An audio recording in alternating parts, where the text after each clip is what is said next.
nothing worthwhile. Mediocre podcasting. Today, tomorrow, forever. Hello? Hello. I need you to come up to the show. I need you to do something for me. What? I need you to do something for me. It's one of Audie's who favorites. are you? I'm just got the engineer. Who do you think you're talking to? I need you to come up here and ride the Sibian. No, I'm not going nowhere. How about coming up here and getting topless? Any problem with that? I'm not going any place. Nowhere. And if you call me again, you're in big trouble.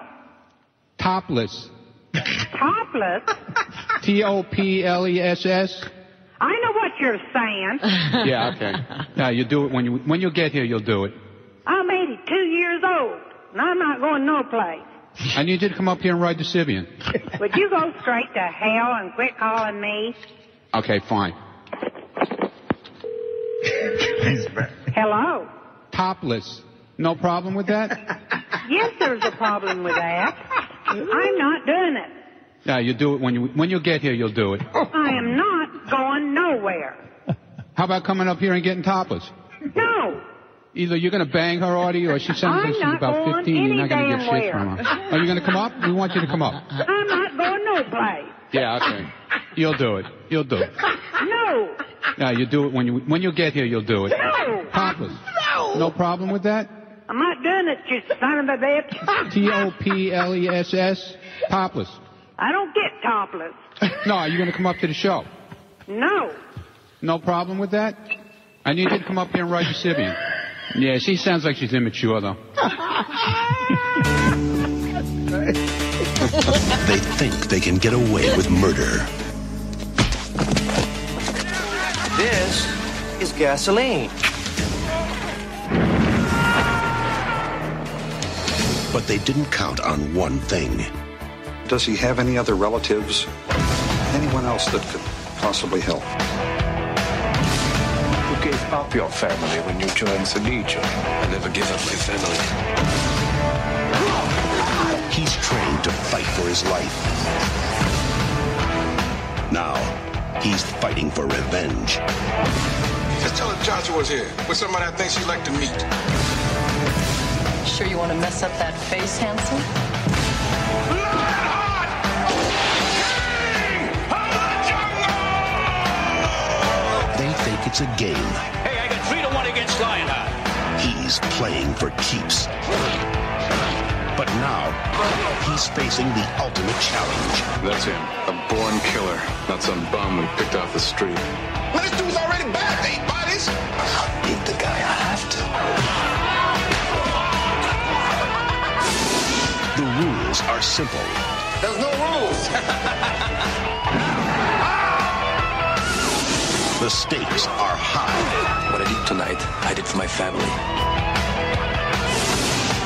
You win. You live. Now what's it gonna be? You lose. You die. It's going to be simple. Van Damme is Lionheart.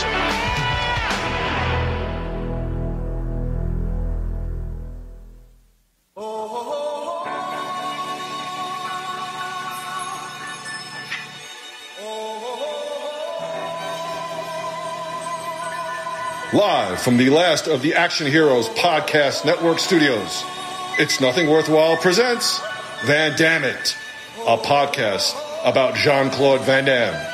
Here's Evan Moody and Andrew Gruthius.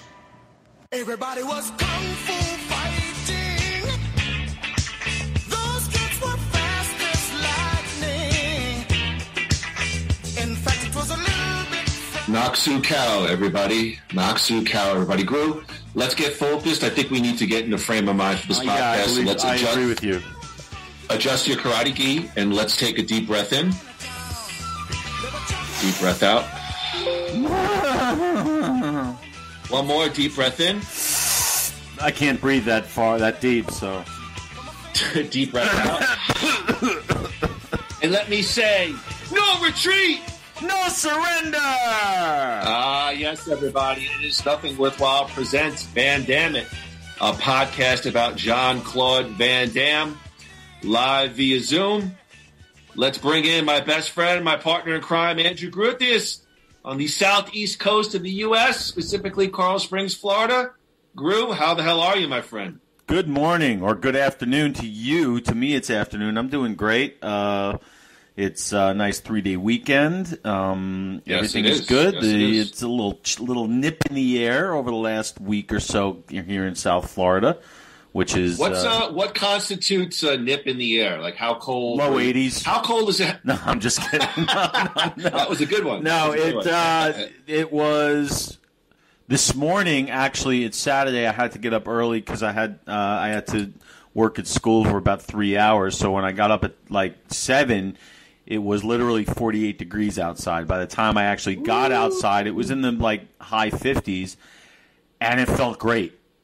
Like I was wearing like it was morning on a weekend, so nobody's around. I got I'm wearing a hoodie, a sweatshirt, and it feels so damn comfortable.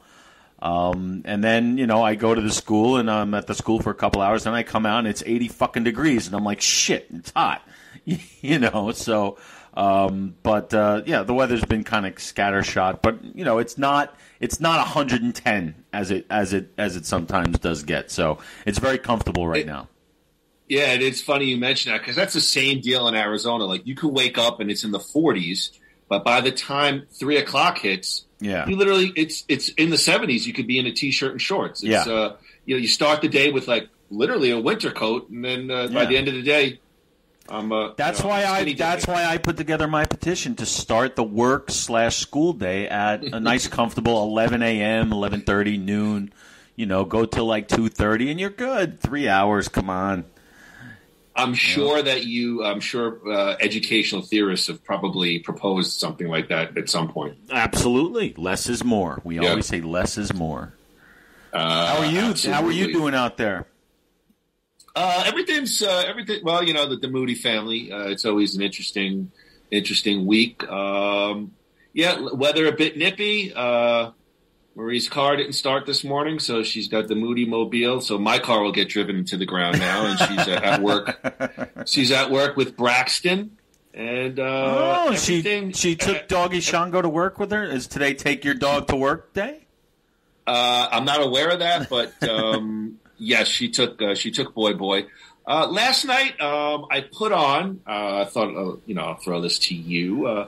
I watched the first episode of Peacemaker, the HBO Max DC comic John Cena television series. How was that? And I really super enjoyed it. And as I was thinking about this podcast, I just want to say again, I feel like, I don't know, maybe I'm a Cena mark, but I feel like in the acting world, similar to wrestling, the sky is the limit for this guy. I mean, this guy can really show some good range. I think you'll really like it. It's serious, but a little bit campy, like perhaps a comic series should be. What is it? Robert Patrick from T2 plays his father. Great. Is it like adult? Is it adult oriented, or is it like kind of like Marvel, where it's like PG-13ish kind of? I would say it's on the PG-13, slightly to the. You're going to get a little bit of nudity, some sexual situations. Hey, I'm in. There you go. That's all I need to do. And you get some nice Easter eggs to perhaps the wider DC universe. But I will definitely recommend John Cena, who we know is a wrestler. That would segue. Did you catch real quick SmackDown last night, Friday night? No, I recorded it, so I plan on watching it this afternoon. I did not read what went down, but sounds like you did watch it. So should I or should I not?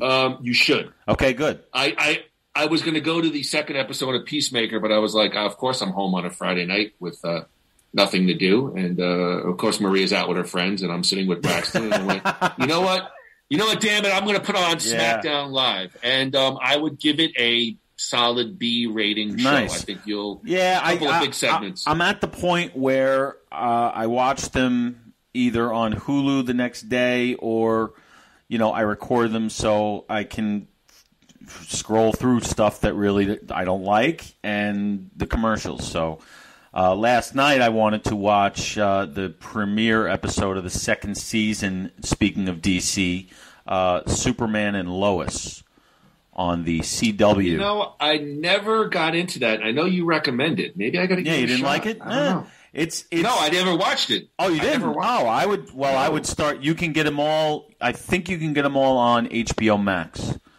Okay. But the second season so far one episode up the stakes, and I really enjoy the show. They don't overdo it like Justice League, and everything is just you might as well be in outer space. It's really kind of down to earth, and it's a fun show. But I will also say this. You and I spoke during the week. I am really catching on to this MCU. It's funny you mentioned that because I was at work and I was doing some paperwork. So I'm like, you know what? I'm going to go on the last of the Action Heroes podcast network and listen to one of our old podcasts as I was doing some kind of paperwork. And I had it in one ear. And you go off on MCU. And then I had said to myself, the irony, because Andrew and I talked on Thursday, and Andrew said, boy, I'm really starting to catch on to this MCU thing. I mean, I think you've actually, to be fair, trashed most of the MCU. Really? Superhero movies. I never. Yes, because no, because you were Go ahead. You were like, Evan, what I like about superhero movies is it's an ordinary man. Yes, in an extraordinary way. And then I said to you, I've heard that before. And then I did like a trailer, an ordinary man. Yeah. And then you were laughing. Actually, it's an extraordinary man in an ordinary world. Yeah, but you're 100% right. I think the MCU movies sometimes are a bit much.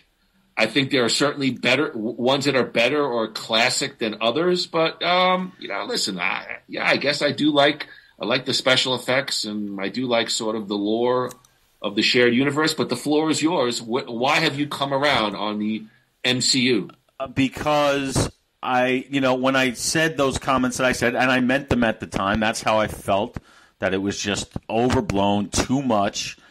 But I said that without having seen Avengers Infinity War and Avengers Endgame, which I have watched over the past couple weeks more than once, both of them, and they are long movies. Because what I like about it, what I love about it, is that it's really the human story that sort of carries through the entire universe. I really never kind of latched onto that before, and with those last two Avengers movies, they really do get to like what it's really all about, and it's really great writing, and it's great casting as well, and that's just stuff that I just didn't appreciate before that I really do now. And what it's forced me to do is go back into some of the ones that I hadn't seen. Because I never hated or disliked the movies. I just had enough, I think. I think that was it. I was like, all right, Age of Ultron, all right, I get it. Their team of superheroes, great. I'm good. But this is making me go into some of the ones that I hadn't seen, like Black Panther. I hadn't seen that. I have now. Mm-hmm. It's fantastic. I hadn't seen, there's all kinds of TV shows that I got to watch more TV. I really don't watch enough pop culture, but I have to say that, yes, at the time I felt that way, but I have since been rehabilitated in a way. Since then I saw Spider-Man No Way Home, which was very good. I don't think it's the biggest movie ever, like quality-wise, that some people think it is. I think those other Avengers movies are better, but I'm not going to see Spider-Man because Kim Kardashian fucking ruined it for no. What is she? What do you mean? Come on! You don't remember the week that was where people were at Kim Kardashian? Oh yeah. Okay, yeah. Oh yeah. I'm sorry. That was going to be a fun insider reference in the Nothing Worthwhile universe that I just ruined. But yeah. Hey, look. People evolve, and I am evolving. Yes, Howard. Yes, okay, thank you. Very good. Good. I am Howard Stern. I loved Infinity War. I liked Endgame. I want to watch the Hawkeye television series on Disney. Plus. Haven't gotten to it yet. Shang-Chi is on Disney Plus, and they just posted something else. Maybe Eternals. I don't know. There's Eternals. Yes. There's WandaVision. Eternals, I mean, Jesus Christ. Yeah, Eternals is now on, which I'll watch begrudgingly, but I know I'm going to hate it. But that's because I'm biased. But what a cash cow!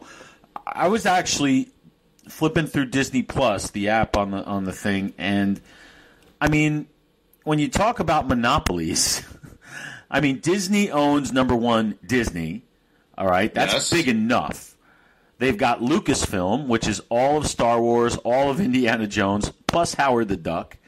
They own they own Marvel, which is what it is, and they also own 20th Century Fox, which brings in which is why now they can use Spider-Man and X-Men. What don't they own? I mean, Jesus Christ, like, oh my God. So I guess it's like Mickey Mouse is like controlling the entire world of movies and TV shows. Like, it's crazy. It really is. But hey, as long as the quality is there, keep going. And it's interesting because Disney can really learn something from watching, because it seems like Marvel, like, and the MCU, they're doing everything right that Star Wars did wrong. I could do a whole podcast on that, and maybe I will. Maybe we will in the future. But yeah, so just look. The bottom line is there's so much. Think of the amount of entertainment that's out there across all platforms. Like, we had 5 channels when we were kids. Our TVs went up to channel 13, and that was about it. And only like half of those channels actually worked. Look how far we've come. It's really amazing. It really is. Yeah. Nothing Worthwhile brought to you by Disney Plus. All of the Moody and Groo on the yes. I absolutely agree. Groo, last month was S1 E3 episode for Nothing Worthwhile Presents Van Dammit, a podcast about Jean-Claude Van Damme as we front-kicked 1989's Kickboxer. Today we're going to discuss and break down Jean-Claude Van Damme's 1990 action flick, Lionheart. But first, let's check out the latest news on our favorite aging 80s era action star. It's time for Van Dammit, Spanning the Universe. Van Dammit, Spanning the Universe. Spanning the Universe is brought to you by New You Life Center. Begin a new you. Check out all of their medical weight loss programs at www.newyoulifecenters.com or give them a call at 602-274-0068. Tell them Moody and Groo sent you and receive a big 15% off your first service. New You Life Center, we're in this journey together. The big Van Dammit thank you to New You Life Center. All right, Groo, well, we got a lot of stuff to throw at you this week. Let's span the universe. Stallone. Groo, ShowbizCheatSheet.com posted this article this week that there was going to be a point where Sylvester Stallone meant for the Rocky franchise to end. Or maybe you're aware of this, but this is the first time I actually read this. There was supposed to end definitively with Rocky V. According to Rocky V director John Avildsen, Rocky originally wasn't going to have any type of comeback after the 5th movie. That's because Stallone's decorated character wasn't supposed to live past the sequel. Quote, first of all, in 5, Rocky was supposed to die, Avildsen said, according to CBSPhilly.com. At the end of the movie, he's on his way to the hospital. His head is in Adrian's lap, and he dies because he's taken a great beating from Tommy Gunn. Avildsen also had the aftermath of Rocky's death planned out. Quote, and the last scene of the movie, Adrian comes out of the hospital, and there's the world press assembled because Rocky is a big deal, and she announces that he is dead. But as long as people believe in themselves, Rocky's spirit will live on forever. Studio interference made sure that ending would never come to fruition. Apparently, article goes on to say, hey, the studio said Rocky's not going to die. Batman doesn't die. Superman, James Bond, these people don't die. This resulted in a sequel that even Sylvester Stallone, isn't too fond of. Ironically, even there were some rumors that Rocky was supposed to end at the fourth movie as well. Talking to Interview Magazine, Stallone felt that Rocky IV was as big as the series could get. When asked how many more Rocky movies he saw him tackling after 4, Stallone seemed emphatic about his answer. Oh, this is it for Rocky. Because I don't know where you go after you battle Russia. You know what I mean? You have that clash of ideologies, and you take on supposedly the greatest fighting machine ever. Groo, Creed is the first film in the Rocky series that Stallone did not write. Stallone explained that it was the director, Ryan Coogler, who approached Stallone with a new take, continue the franchise. Quote, a young filmmaker came to me. I have an idea. Apollo Creed having an illegitimate son. Quote, Stallone, the perfect guy, didn't always walk the walk, Stallone said on The Ellen Show. Coogler wasn't the only person to offer ideas for a Rocky sequel. Ironically, while talking in the interview, Stallone revealed that people pitch him Rocky sequels all the time. Quote, and then you know what? You listen to them, and then an hour later, their lawyer calls you and sues you. Groo, I myself was not aware of the pitched Rocky demise in number 5. Should it have happened? Should it not have happened? Andrew Gruthius, you report, and of course, I will decide. Yes, I was aware of that part of it, that they wanted to, that both Stallone and Avildsen wanted Rocky to die. And I've heard that description of it, and even though the movie sucked either way, I'm glad they didn't do that. Even if they did do it, they'd still be able to bring him back because they just do that anyway. But it's just so silly. But the whole movie was so silly at that point anyway. So, but I'm glad they didn't do it. And look, you have to remember, with the Rocky movies, you have Rocky in 76. Then 3 years later, you got Rocky 2 in 79. 3 years after that, you got Rocky 3 in 82. And then 3 years after that, in 85, you got Rocky 4. So, yes, I do remember that Rocky 4 was supposed to be the last one. Hence the reason why it wasn't another 4 or 5 years until Rocky 5. And that turned out to be a train wreck. But you got to remember where Stallone was at the time. Stallone was still, after Rocky IV, he was the biggest star in the world. And so when you're the biggest star in the world, you think, okay, I can retire this and go do the art films that I want to do. I can go do comedy. I can go do this. Well, guess what?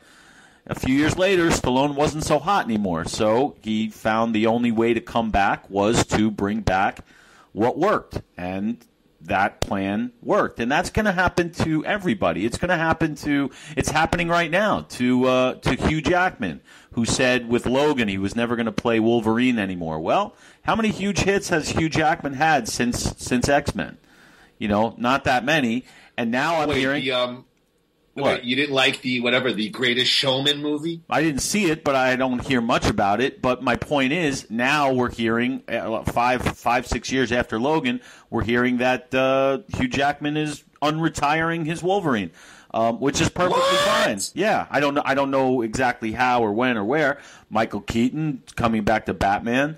You know, these guys always, you know, when they find a nice, high money paying gig that won't hurt their careers, that they think could put them in a certain position, absolutely, why not?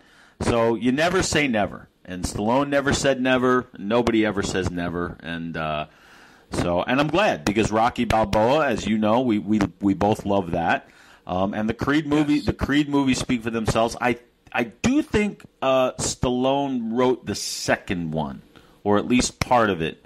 But I know you're right about he did not write the first one, and they're both really well done.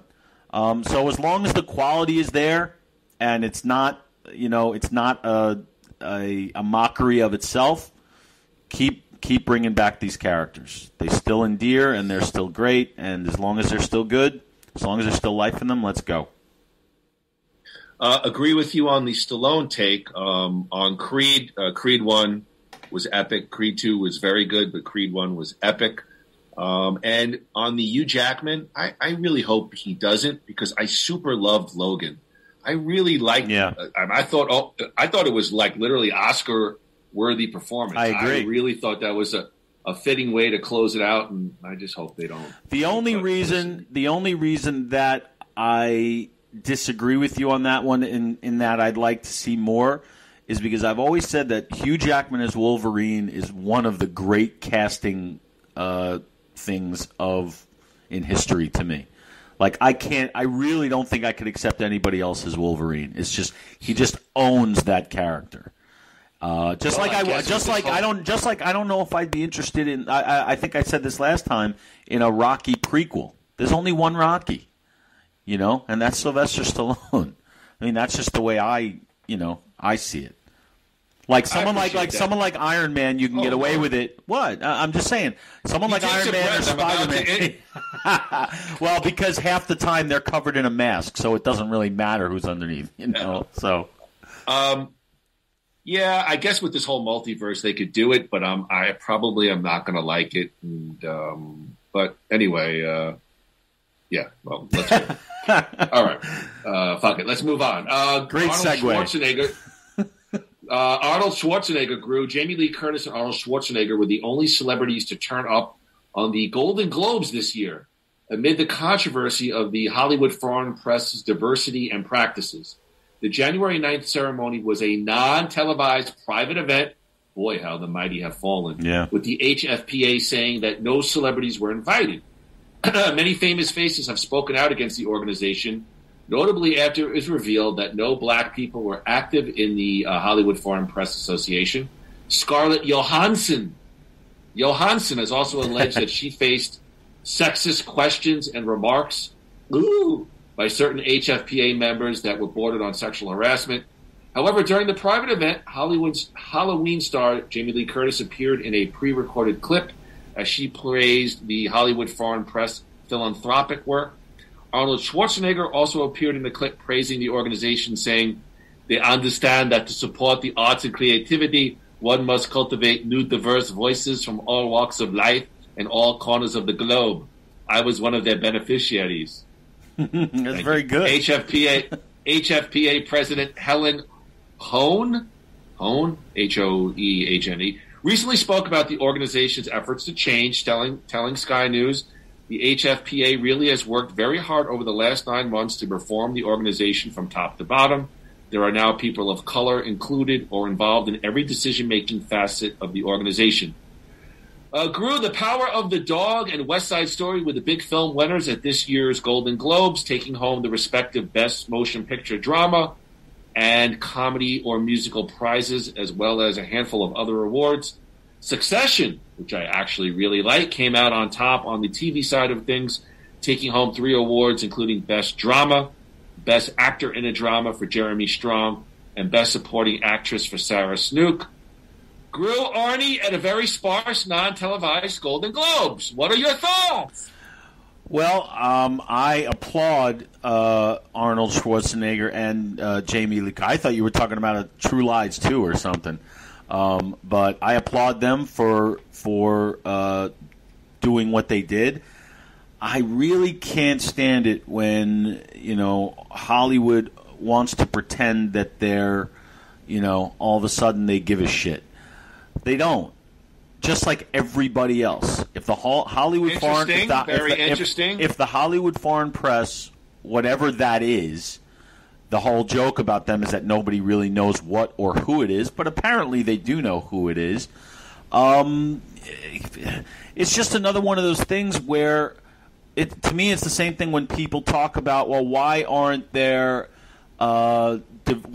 diversity in the nominees, or why is it all white directors who are nominated this year? Well, maybe those were the best movies of the year. Like, is it possible? Okay. Is it possible that do they really think that the Hollywood Foreign Press Association has decided they're not going to have any minorities in their governing body? I highly doubt that. It's just everybody is now pointing fingers to whoever's not. I don't know. I gotta find a way to say this without sounding offensive, because I'm all for diversity, but not at the but not like. How do I say this without getting in trouble? Let me frame it this way. Would you consider what Arnie and Jamie Lee did courageous in lieu of like this mass action against Hollywood Foreign Press, or stupid, or maybe a little bit of both? Neither, because I think both of them at this point in their careers, there are some people who are kind of untouchable. To a certain point. They made sure that they were, they were very careful with their words. That was for sure. But maybe a little courageous in that everybody else was backing off, and they said, you know what? Instead of throwing the baby out with the bathwater, we're going to treat this as an organization that needs some reform, but we're not going to ignore it. And that's what everybody else did. Everybody just decided to ignore it. And they say, hey, look at me. I am a big-time Hollywood star, and I am turning down the opportunity for an award to protest this, that, the other thing. Do you remember when Marlon Brando won the Best Actor for The Godfather in 1972, and instead of accepting the award, a Native American came up and accepted it for him and said, Mr. Brando has to return this award because of the treatment of Native Americans, and everybody booed her ass off the stage? She'd get a standing ovation today, wouldn't she? You know what I mean? Okay. Yeah, well, hold on. Let me take a breath. Am I in trouble now? Years old, Do I have to censor this? No.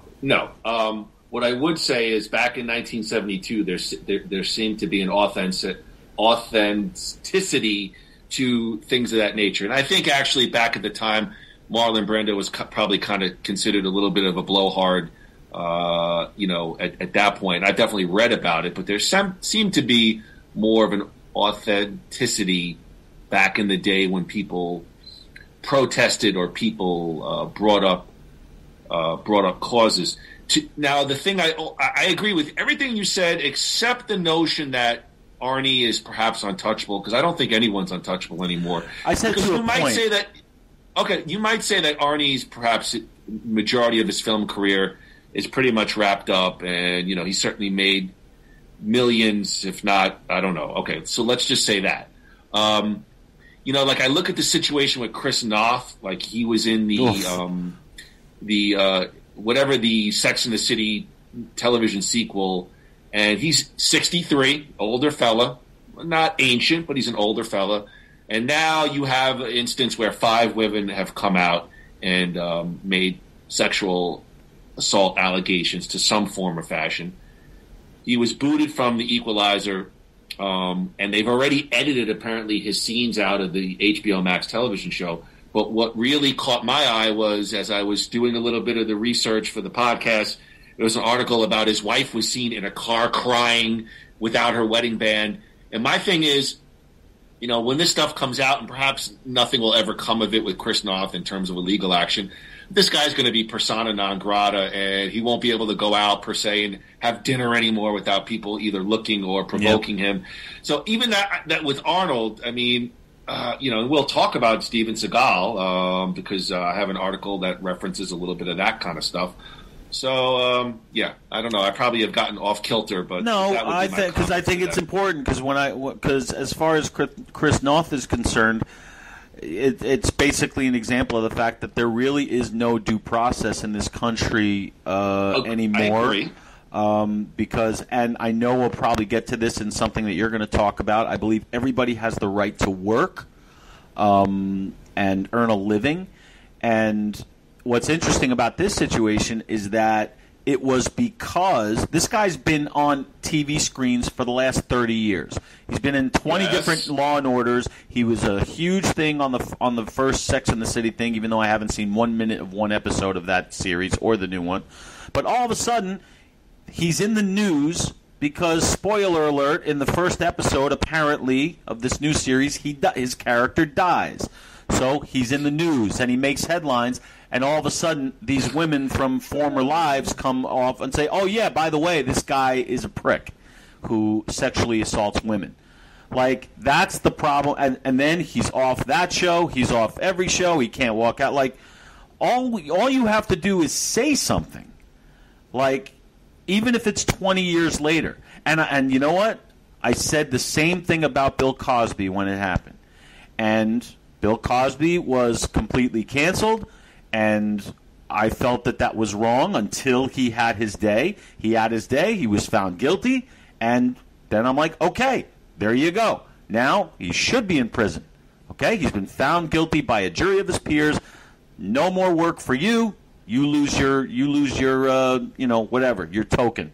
But no such luck for somebody like Noth or Kevin Spacey or any of these other people who have been, quote-unquote, canceled by this culture. Now, with Arnold Schwarzenegger, and I promise I'll stop after this, Schwarzenegger thing, what I meant by untouchable, obviously if Arnold Schwarzenegger goes and poisons some women's drink, and that's a little different. But him speaking out about the Hollywood foreign press, that's not something that's going to bring him down. Not him. Maybe it would bring somebody like Timothée Chalamet down, who's just starting. But Schwarzenegger has been there, done that. His share of controversy. Former governor, he could do whatever he wants. Timothée Chalamet. No, Schwarzenegger. Never heard of him. Yes, you have. You saw Dune. Did you see Dune? It's a jump. I didn't see the new Dune. Listen. I didn't see it either. I just figured everybody else did. If I had 2.5 hours to kill, I would gladly see it. But it didn't really interest me. It doesn't interest me either. But I heard it was good. But all right. Anyway, but just let me say, if I offended anybody with that last thing, stop it. You got to be careful now. All right. Well, okay. Let me just say this. Nothing Worthwhile does not condone the comments recently made by Andrew Guthius and Evan Moody, Association Core. Nothing Worthwhile, LLP. Yeah, right. Limited. Groo, let's move on to Mr. Bruce Willis. Groo, on Wednesday, the Bruce Meister, Bruce Willis, released yet another straight-to-VOD film that was absolutely ravaged by the critics. It's called The Killing Field.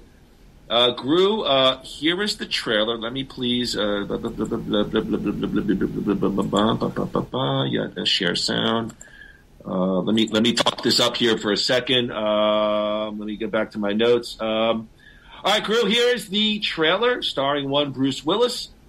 This is The Killing Field. Here is the British UK trailer for the new Bruce Willis straight to VOD, The Killing Field. Get the doors!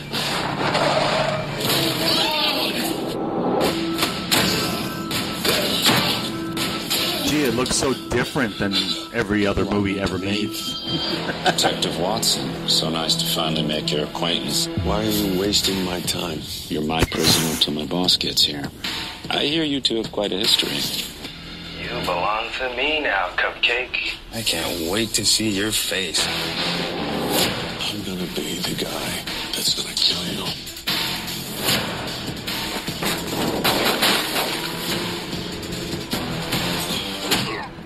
I got shot today, and you still hit like a bitch. To give another apology. This is my farm.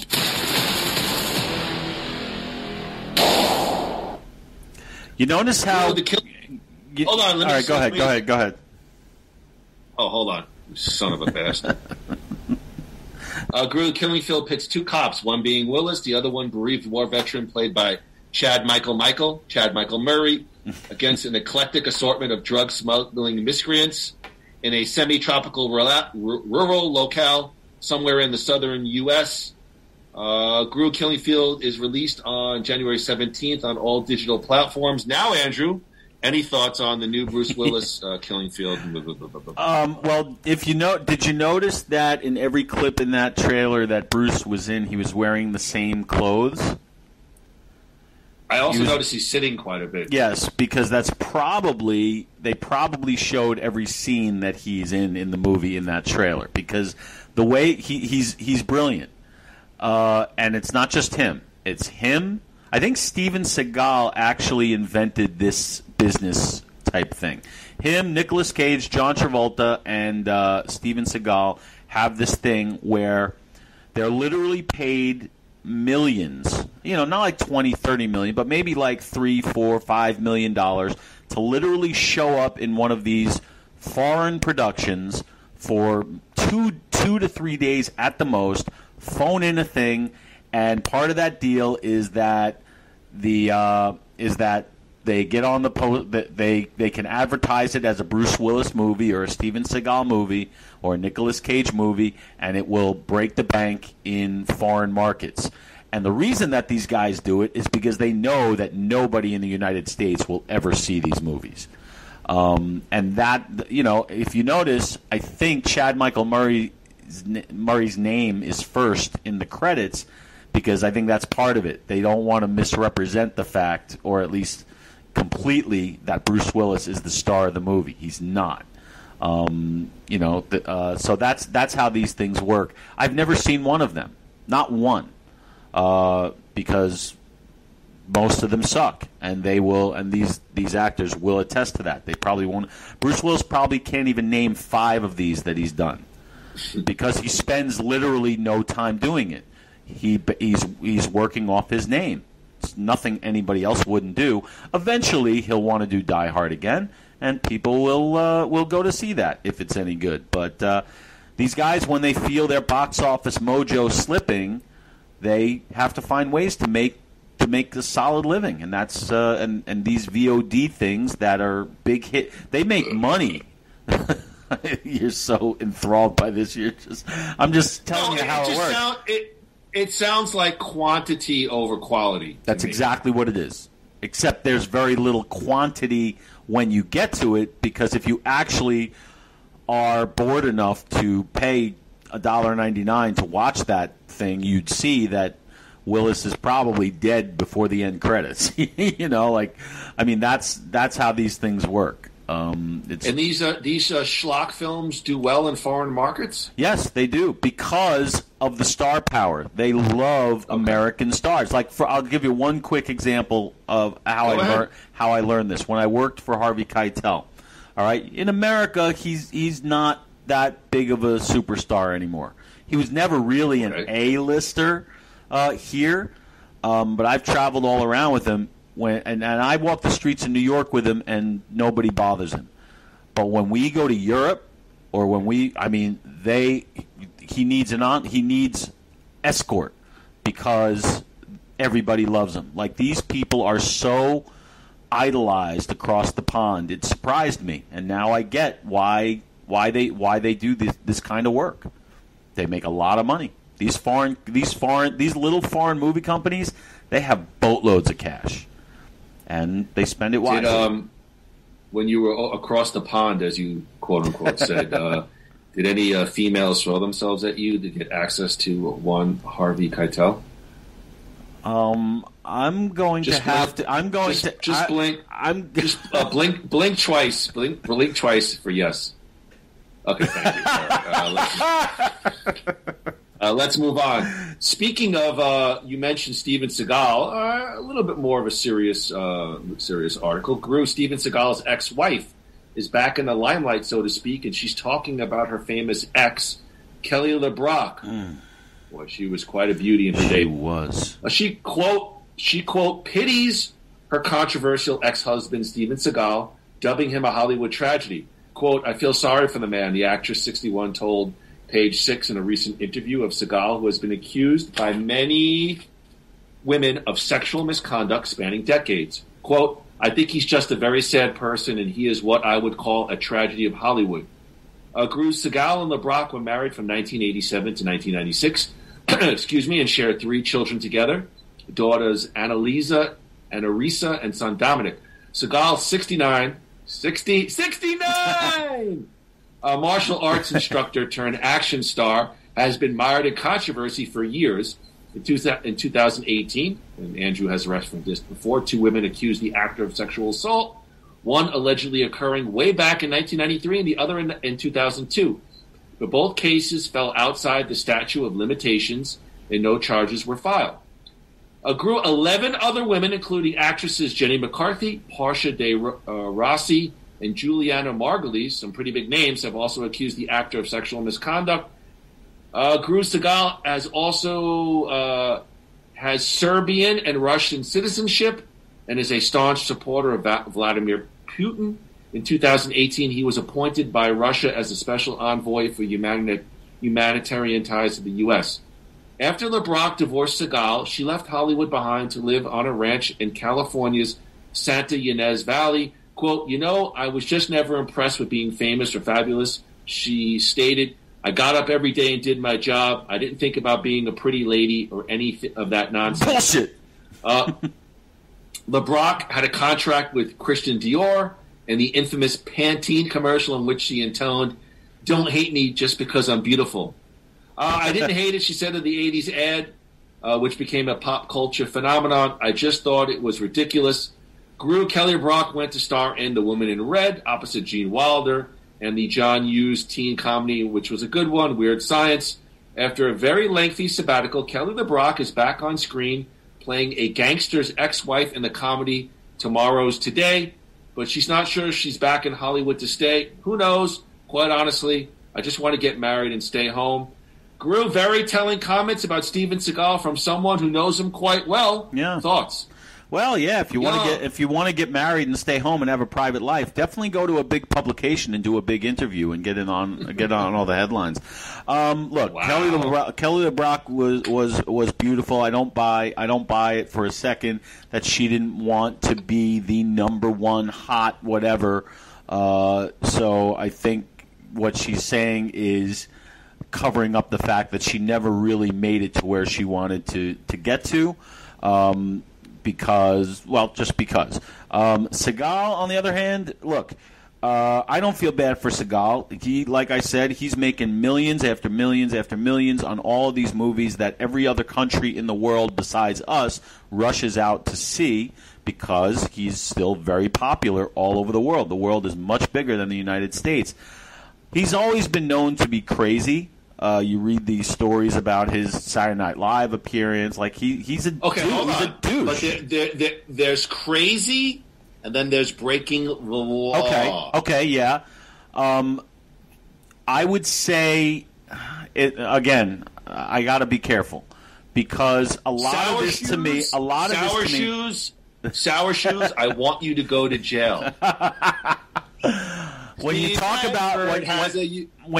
about breaking the law, okay, there's a lot of ex post facto going on in the world today. Meaning but meaning that a lot of what was acceptable then is not acceptable now. Now, it's never acceptable to break the law, but what are you doing?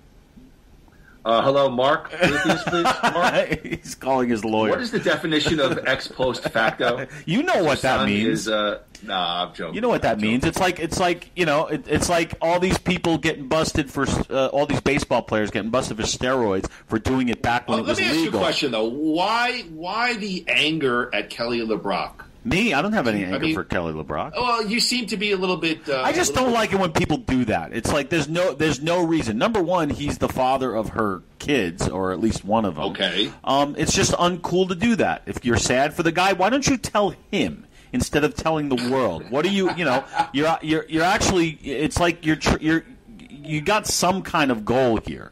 All right? So, I don't buy that. Is he a sad guy? Probably. If you're going to do shit like he's done, he's probably got a lot of screws loose. Is he an entertaining guy? Yes. Would I watch any of the movies that he's been making lately? No. But if he does Under Siege 3, I'll be first in line. I loved his first 4 or 5, and then he saw that there was more money. Number one, he saw that his reputation was hurting him in Hollywood. So he got on the bandwagon early with these foreign markets, and he does whatever he wants. He did a TV show where he was like a fictionalized version of himself as like a New Orleans cop. He does whatever he wants. So I don't think I'm sad for him as far as professionally. Personally, he's like most of these people, he's probably a miserable guy. So, yeah, I'm sorry for him in that way. But career-wise... He's don't cry for him, Argentina. He's doing just fine.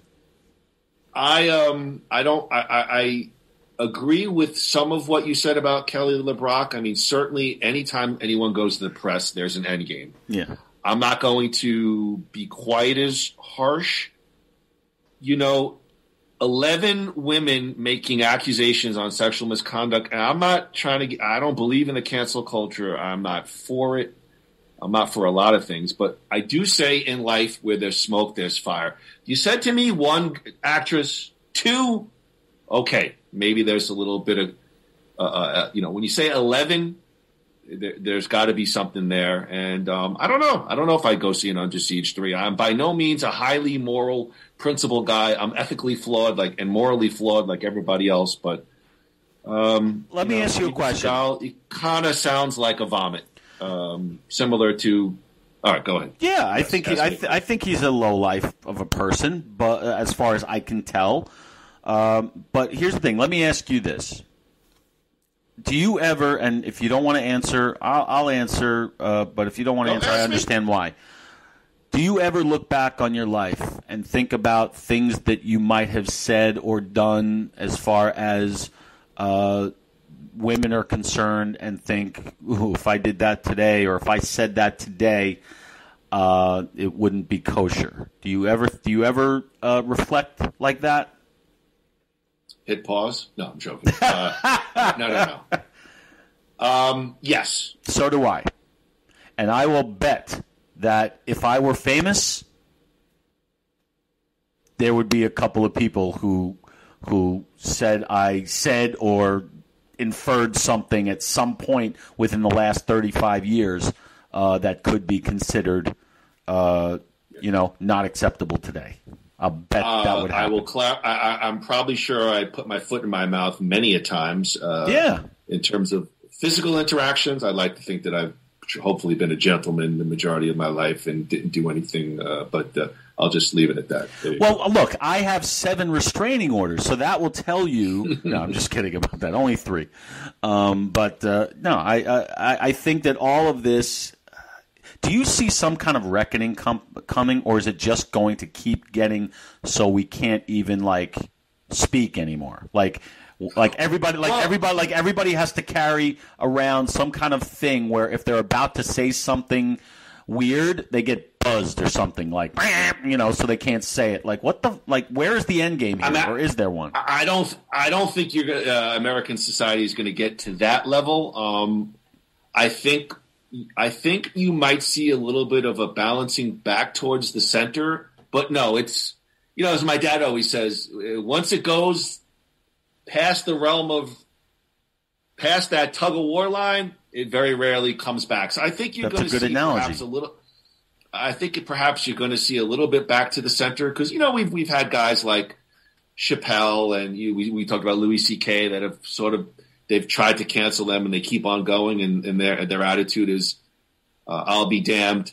They're also at least I would think a guy like Chappelle is also at a position of strength because he's had a ridiculously very successful career and probably is going to hedge his bet that if he gets canceled, he could probably just go to his home in Ohio and live out the rest of his life pretty happy with his money. But in terms of your end game. I don't think it's going to get to that level, but I mean, yes, everybody has to be so absolutely careful, especially celebrities, especially politicians. Sometimes I think it's fair because maybe their reckoning was coming, and sometimes I think it's patently unfair. Yeah, it's interesting about Dave Chappelle though, because what was proven, at least to me, about Dave Chappelle is that we can say all these things, all this innuendo about what these people say and do and whatever. When you finally get the actual physical truth, it's always different than what it actually is. What Dave Chappelle did and said on that special that everybody was so up in arms about was very smart and very learned and very and it was not transphobic at all. It was simply discussing. Yeah, go ahead. I agree with you, but again, that's a matter of opinion. So, people are highly sensitive, and it's really, really, taken out of control. What he said, that's a matter of opinion. No, but is it a matter of opinion? Is it a matter of opinion when you're identifying something as transphobic or anything phobic that has a specific definition, and it's just not that? Transphobic is fear of trans people. Okay? Yeah, it was not that. The definition does not support what Dave Chappelle said or did. Here's what I'll say about that. Mm-hmm. I don't want to go down some rabbit hole. I don't think what he said was transphobic, and I think comedy, making a joke about something, does not equate hatred. Correct. Right? So, we could goof on racial norms, we could goof on cultural gender, we could goof on the news, and making a joke about somebody doesn't equate to hatred. But that's just my opinion. Other people really don't feel the same way, and I think it's a shame.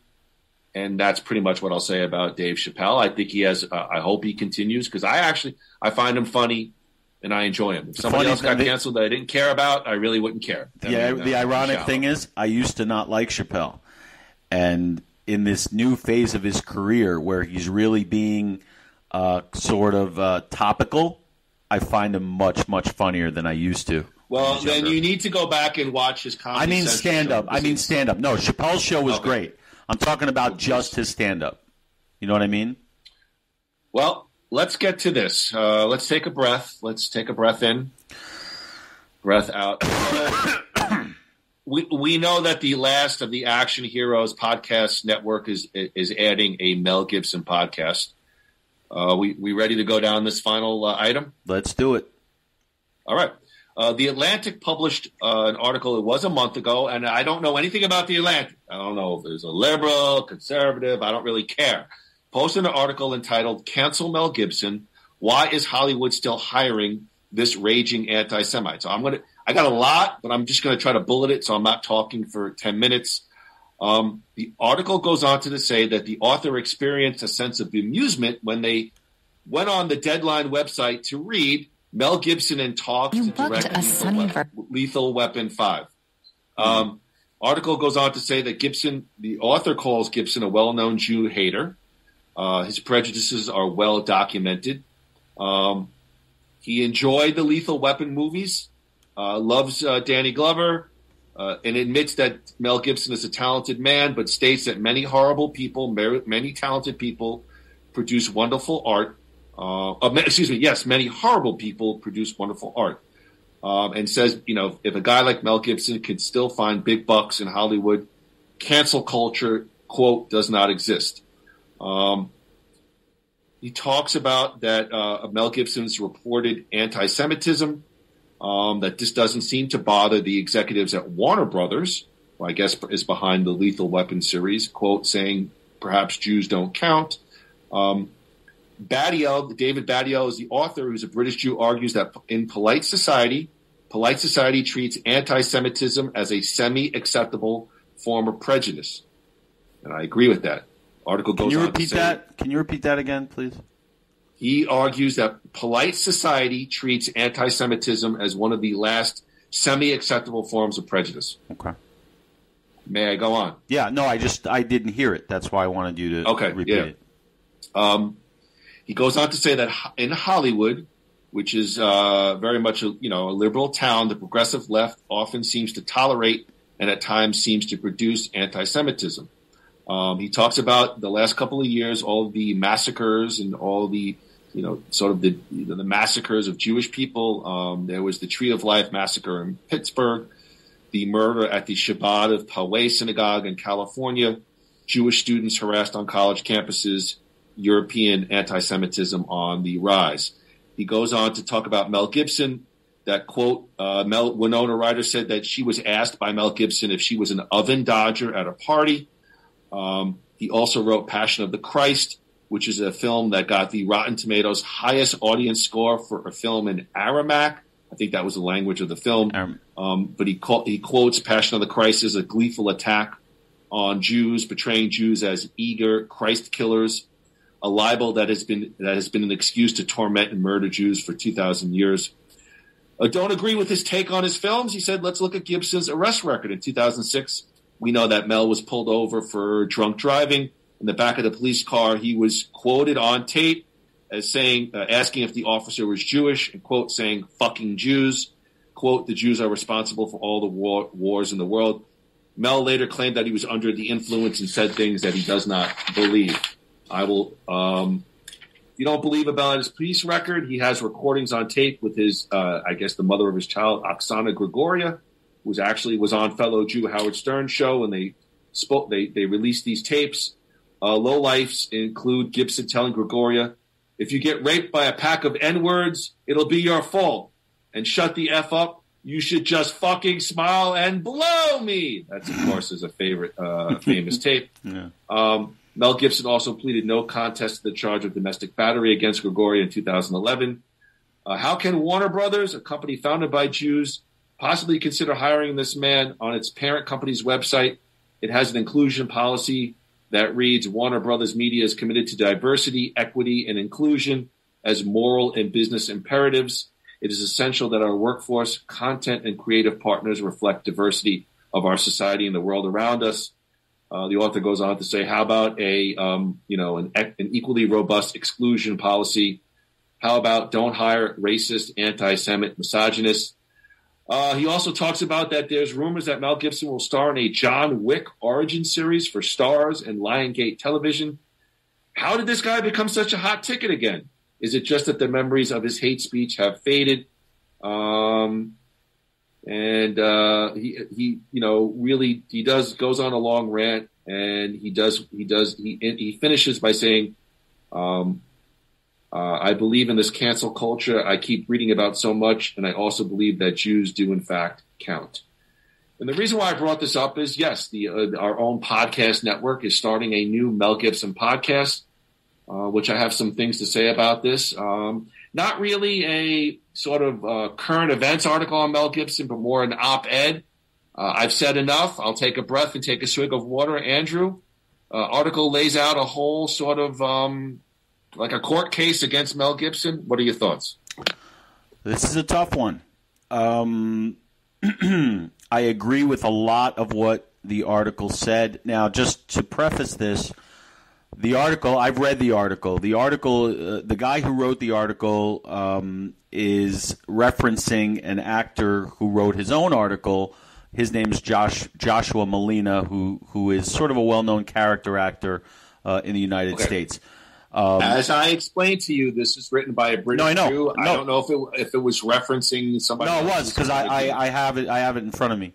All right. And it made headlines back a month ago when the actor did it, when he wrote it. Now, this is an actor, part of the same community that Mel Gibson is in. They probably live in the same town. So that's him talking about that. He is a Jew. And he's often cast in Jewish roles, and he's a terrific actor. I agree with him that this needs to be there needs to be a discussion, and it needs to be out there. At the same time, I think I've always said this. There comes a period of time. There comes a time when you have to I think you need to separate the man from their work, because here's the thing. And I said, because I got to be careful again. Let me give you an example. I stumbled upon last week an old episode of The Cosby Show. Okay? And I just decided to watch it. The dude was fucking funny. All right? So, do I know that he is an absolute scumbag who should be still in prison? Absolutely.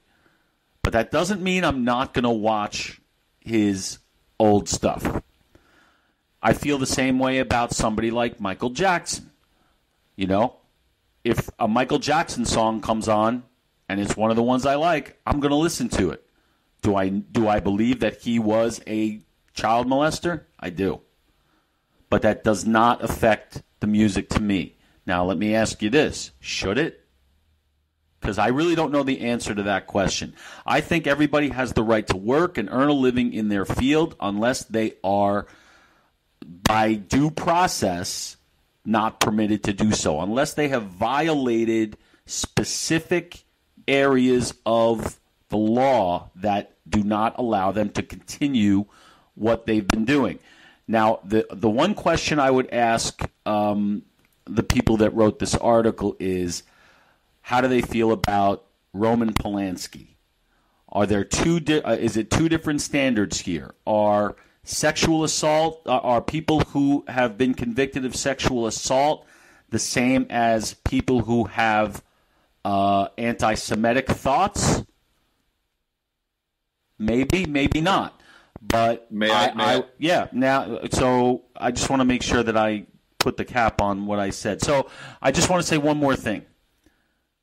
I am a fan of not Mel Gibson, the man, or even the actor. I am a fan of a lot of the movies that he's made, and that will not change because the work is the work.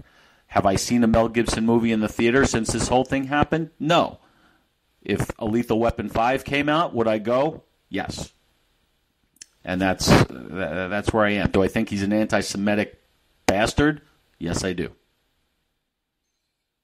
Okay. Let me break down a couple of your comments. To the Roman Polanski thing, I think that's a deflection. I mean, the guy is writing a specific op-ed piece about anti-Semitism and Mel Gibson. That's true. All right, good point. I think Roman Polanski, you'd have to write another article. I mean, the guy is apparently a rapist, and I think the fact that Hollywood, to some level, had him still working throughout his entire career. They gave him an Oscar. Is pretty disgusting. I guess it shows that commerce really, you talk about this very, listen, Hollywood's supposed to be a very in tune politically, very politically correct, very liberal. And I guess really what really trumps on not every single situation, but that's the almighty dollar. Now, to this piece, I hear exactly what you're saying, and I probably don't disagree with it, but I'm a Jew. So am I. I don't go to temple. Neither do I. I'm not some guy who's super into it, but I'm super into the culture, and I won't go to see Lethal Weapon 5 with Mel Gibson.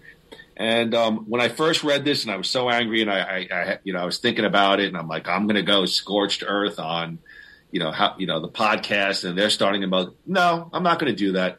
But what I would say to Ryan and I think the guy's named Cisco, who's doing the Mel Gibson podcast, I mean, that's on you guys. That's on you guys.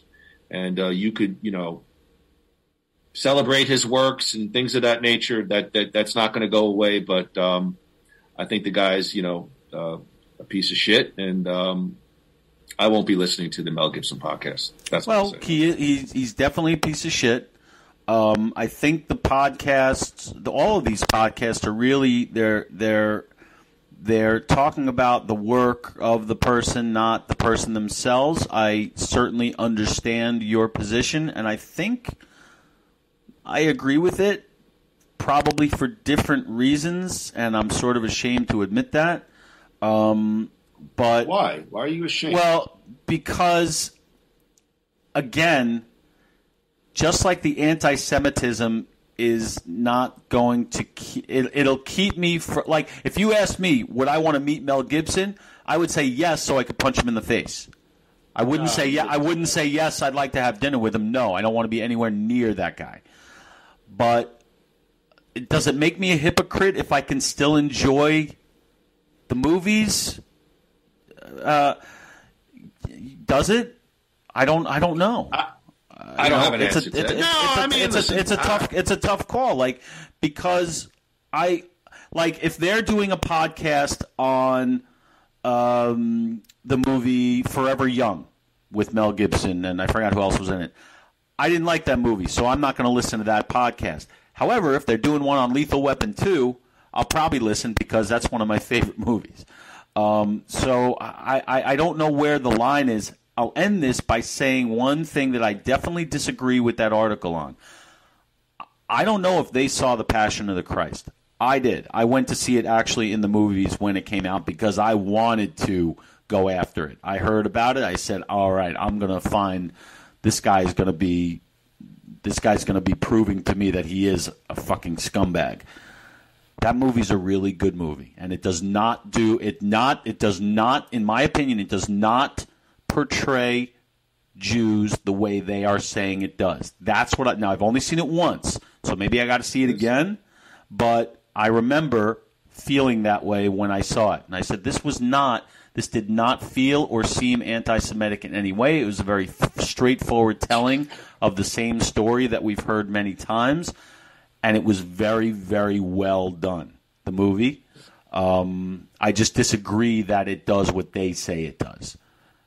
That's fair to disagree, but and I saw it a long time ago. The author's not saying it's not a quality movie, but I'm going to tell you that for every person who said no, there's 15 reviews, 15 articles that said that movie trashes Jews. And you know what? I will take that, and I will. Should I watch it again, or does it not even matter at this point? I mean, we're such a laissez-faire people. Like, we just get beaten up in the media and beaten up, and it's just like, you know what? But we do it to ourselves. That's the I don't want to get into this whole thing. No, I think it's important to discuss because this is not going away. As you reporting on this story is proof enough that this stuff is not going away. And the only way for it to get better is to have discussions and to be able to talk about it without fear of boredom or without fear of retribution. I think it's important to talk about these things and answer these questions. Is it right or wrong, or is everybody free to make their own decisions? Groo and I are going to be on Fresh Air, NPR's podcast, to discuss. I think it's important. No, this is all right, but I don't want to go. I want your opinion, though. I want your opinion. My opinion. What's? Well, I asked you. I said, does it make you know me? I'm Jewish. You know I'm not anti-Semitic in any way. Okay? You know that much about me. If you didn't know me that well, this is a hard question to ask, but if you didn't know me that well, and I told you, I just saw Passion of the Christ. What an incredible movie. Gibson's an amazing director. Would you think I was anti-Semitic if you didn't know me? Or if you didn't know me as well? How can I make that extrapolation? All right. So the answer is that me enjoying that, knowing that the auteur is anti-Semitic, does me enjoying that make me part of the problem? No. What I said was you and I don't. Again, I want to move on to Lionheart, and I want to get into some fun stuff. But you said you had seen the movie. And you admitted a while ago, but you did not take the movie to be some kind of a trashing or anti-Semitic tropes in the movie. I said to you, I've also seen it a long time ago. I don't remember it, but for every person, who says, no, it wasn't that bad, there's, you can find in, Reddit and this, that, 1,000 posts of people saying it trashes Jewish people. And okay. That's all. All right. So then let's forget about that one for a moment because the jury's still out. Let's go to Lethal Weapon. You said you would not go see it. I said I would. What is it that you know that I don't seem to know? I don't know. I'm not claiming I know anything, Andrew. I'm just saying from my sensibility, I just, I would rather not see the movie. It's just where I'm at 51 years old. I mean, every day the news, you got killing Israel. I'm tired of it. I'm tired of it. And I think as a people, I wish the people who were doing it would get tired of it also. But all right, well, but listen, it's interesting. My bottom line for me is, I will not deny anybody to do a podcast about any person or anything like that. But what I'm saying for me is, that's on them. He's an avowed anti-Semite. He's a guy with a very troubled, checkered past. That's on them. That's all I'm saying. I'm not listening to the podcast, but they certainly have a right to do the podcast, and that's all I'm saying about that. And let's start a podcast war. I'm joking. I think we just did. All right. Can we move on? Yeah. I want to make sure that I don't get in any kind of trouble. Take a drink. Let me. We're not. Did we say anything that should? I don't know. At this point, these days, who the hell knows? I mean, right, 6 years ago, I told a coworker that she looked really good that day. Am I going to start hearing about that now? I might. You never know. That's why you got to be so careful, and that's why the truth that's why the truth is so elusive, because everybody jumps to so many fucking conclusions. Anyway, all right, yeah, let's move on. Fun stuff. Yeah. Let's get to some fun stuff. All right, Groo. Lionheart is a 1990 American action film. Lionheart. Some fun facts about Lionheart: that it was released internationally under several names, including AWOL, Absent Without Leave. I think there was a teacher at my school that was absent without. Wrong Bet and Leon. Grew in terms of production, director Sheldon Lettich, who had also co-written Bloodsport, the film that is essentially credited in making Van Damme into a star, and I would agree to a certain level with that. They had become friends, and Van Damme was impressed with a short film that Lettich made called Firebase, and agreed for Lettich to direct. The director Sheldon Lettich is quoted as saying the following: "Lionheart was a defining film for Van Damme because I did not shy away from giving him considerable amounts of dialogue and character development throughout the film. I trusted him to pull this off, whereas before nobody else believed he could do much more than deliver some fancy kicks and simple one-liner. Lionheart was the first movie to demonstrate that Van Damme was more than just a flash in a pan, quote, karate guy who would never rise above simplistic, low-budget karate moves." Groo, thoughts on Mr. Lettich's comments about Lionheart sort of taking Van Damme into the next level, per se, as an actor? I think he's trying to look back on something through a very nostalgic lens. Very rose-colored glasses. I didn't see the range that he's referring to here. I didn't quite see it. But look, he's the writer-director of the movie. I think that guy went on to some more successful things. If he's asked about something, he's not going to bash it. I don't know if I can agree with that sentiment. I don't think Van Damme was really challenged here. At least he wasn't challenged the way he was later on in his career, as far as acting. You don't think he's given a little bit more in Lionheart? Because hold on, let me finish my thought. I don't necessarily agree with Lettich, but this movie, I think he's given more. Now, whether he pulls it off, it's another story. But I think he's given more here. I thought he was given a little bit less. I thought. Now we got a good debate. Yeah, I compared this to was it Bloodsport, where it was him and his brother who went to was that it? And his brother got hurt and was in the hospital. That was Kickboxer. Kickboxer. Okay. Wow, am I actually referencing Van Damme at a higher level? Yeah. Look, by the way, we're a Van Damme podcast. We're by the way, what was the blood kick? Yeah. Kick blood. Well, because at this point, look, we're in the early part of his career, so they're kind of similar, these things. But I thought that gave him much more of an opportunity to stretch a little bit than this one did. Well, I will say, without giving my final thoughts on the film, I want to save it. I think he's given a bit more here.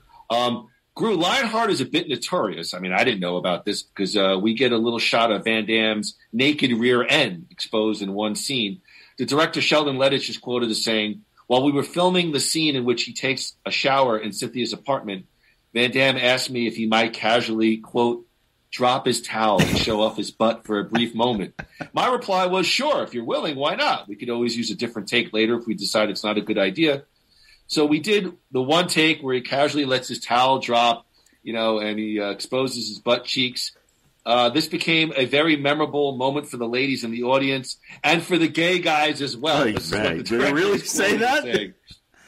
Yes, showing off his butt almost became a signature trademark of Van Damme's after that. Groo, any comments on the naked cheeks in the scene that gay guys love? Again, Van Damme is ripping off Stallone. Because this is coming right off of Rocky V, where he had that notorious shot in the shower where you could see his ass. So then 6 months later, out comes Lionheart, and of course, no, I'm not being serious, but maybe that's a little too much of a coincidence. Vanity is just it's seriously. Okay, Van Damme said, "Shoot my ass." Is that what you're telling me? Well, he didn't say shoot his ass. I mean, film my ass. Well, here's my thing. If I could take it a bit seriously, this is 1990. Yeah. Now it's sort of in vogue for guys to show like a little skin because of like kind of like equity, because we've had women all these years showing, boobs and butts. So, I mean, this wasn't common back in 1990. No. Showing a cheek. That's why I'm guessing Van Damme was like, this is a good business move, and he wasn't wrong. Who had better cheeks, Stallone in Rocky V or Van Damme in Lionheart?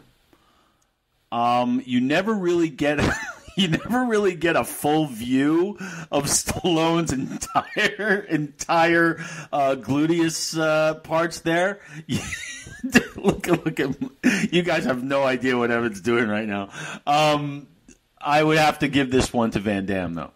Yeah, me too. Yeah. Because he was also 20 years younger than Stallone was when I was going to say he's young, he's ripped. Yeah. Stallone's in good shape for Rocky V, but he wasn't in like typical sly rip shape, right? I mean, he was in phenomenal shape for the. I mean, he was in Rocky V. He was younger than us. Yeah, he was still in phenomenal shape. They didn't really let us see it because that wasn't the story.